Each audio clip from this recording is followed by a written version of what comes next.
Hello friends, welcome back to our channel. இந்த video பார்த்துட்டு இருக்க எல்லாருக்கும் பெரிய வணக்கம். இந்த வீடியோவில் நம்ம என்ன பார்க்க போகிறோம்னா, இது வந்து நிறைய பேர் கேட்குறதுக்கு சங்கடப்படக்கூடிய ஒரு கொஸ்டின் தான். நிறைய பேர் கமெண்ட்ஸ்லேயும் கேட்டிருக்காங்க. தெரியாதவங்க தெரிஞ்சுக்கணும் அப்படின்றதுக்காக இந்த வீடியோ. நிறைய பேருக்கு பார்த்திங்கன்னா இந்த வயிற்றில் வந்து பூச்சி இருக்குது அப்படின்னு சொல்லுவாங்க. வயிற்றில் பூச்சி இருக்குது அப்படின்னா கொஞ்சம் அடிக்கடி வயிறு வலி வரும், லூஸ் மோஷன் அடிக்கடி போகும்.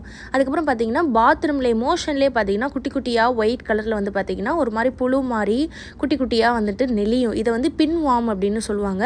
இது வந்து எல்லா ஏஜில் இருக்கவங்களுக்கும் வரும். 6 மாதத்துல இருந்த குழந்தையிலேருந்துமே அந்த ஃபஸ்ட்டு ஃபுட்டு கொடுக்க ஆரம்பிக்கிறோம்ல குழந்தை, அந்த குழந்தையிலேருந்து பெரியவங்க எத்தனை ஏஜ் வரைக்கும் பார்த்திங்கனாலுமே இந்த பின் வார்ம், இந்த புழு வந்து பூச்சி வந்து வயிற்றில் வந்து வரும்.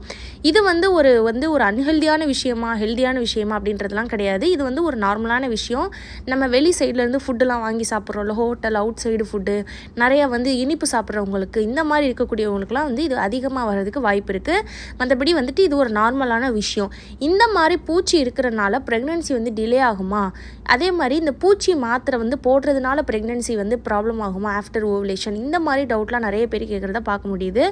இந்த மாதிரி வயிற்றில் பூச்சி இருக்கிறது, பாத்ரூமில் வந்து லைட்டாக பூச்சி வர்றது, இதனால கர்ப்பம் வந்து ப்ராப்ளம் ஆகாது. நீங்கள் ப்ரெக்னென்ட் ஆகிறதுல எந்த ஒரு பிரச்சனையும் வராது. இதுக்கும் ப்ரெக்னென்சிக்கும் சம்மந்தமே கிடையாது. இது வந்து ரொம்ப நார்மலான ஒரு காமனான விஷயம். இதை வந்து நீங்கள் ஒரு ப்ராப்ளமாக நீங்கள் வந்து கன்சிடர் பண்ணக்கூடாது. இந்த பூச்சி தொல்லை இருக்குது அப்படின்னா நீங்கள் ஃபஸ்ட்டு என்ன பண்ணணும்னா, அல்பண்டோசல்னு ஒரு டேப்லெட் இருக்கும். அது எல்லாத்துக்குமே தெரியும், நீங்கள் வாங்கி போட்டிருப்பீங்க. பூச்சி மாத்திரைன்னு சொல்லுவோம். மெடிக்கலில் நீங்கள் பூச்சி மாத்திரைன்னு கேட்டாலும் தருவாங்க. அதோட நேம் வந்து பார்த்திங்கன்னா அல்பண்டோசல். அது நீங்கள் டேப்லெட் வாங்கி வந்து நைட்டு வந்து போட்டுக்கலாம். மெண்டு சாப்பிட்ணும் அப்படின்னு சொல்லுவாங்க.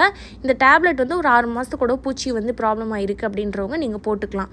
இது வந்து ஆஃப்டர் ஓவலேஷன் போடலாமான்னு கேட்டிங்கன்னா எப்போனாலும் போடலாம். இது வந்து ஒன்றும் பெருசாக உங்களுக்கு பண்ணாது. கொஞ்சம் அந்த வயிற்றில் இருக்க பூச்சியை வந்து டிஸ்ட்ராய் பண்ணிவிட்டு உங்களுக்கு வயிற்றை வந்து க்ளீன் பண்ணி விட்ரும். இருந்தாலும் ஒரு சேஃப்டிக்காக, இருந்தாலும் ஒரு பயத்துக்காக நீங்கள் வந்து ஆஃப்டர் ஓவலேஷன் நாள் தள்ளிப்போம் போது இந்த டேப்லெட் எடுக்காதீங்க. பிஃபோர் ஓவலேஷன் வந்து எடுங்க. இது எந்த ஒரு பிரச்சனையும் உங்கள் உடம்புக்கும் உங்கள் யூட்ரஸ்க்கும் உண்டு பண்ணாது இந்த பூச்சி இருக்கிறது.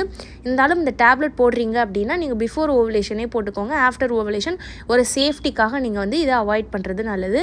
மற்றபடி இதனால கர்ப்பம் தரித்தலில் எந்த ஒரு பிரச்சனையும் வராது. அதே மாதிரி ஆஃப்டர் ஓவலேஷன் நீங்கள் ஒருவேளை இந்த மாதிரி டேப்லெட் எடுக்கிறதுனால குழந்தை தள்ளி போகுமான்னு கேட்டிங்கன்னா அதுவும் கிடையாது. இதுக்கு தான் இந்த வீடியோ. உங்களுக்கு வேறு ஏதாவது ப்ரெக்னென்சி ரிலேட்டட் டவுட் இருக்குன்னா கமெண்ட்டில் கண்டிப்பாக கேளுங்க. எனக்கு தெரிஞ்சதை நான் அப்லோட் பண்ணுறேன். என்னோட பேர் ஸ்ரீஜா. இந்த வீடியோ பார்த்து எல்லாருக்கும் ரொம்ப நன்றி.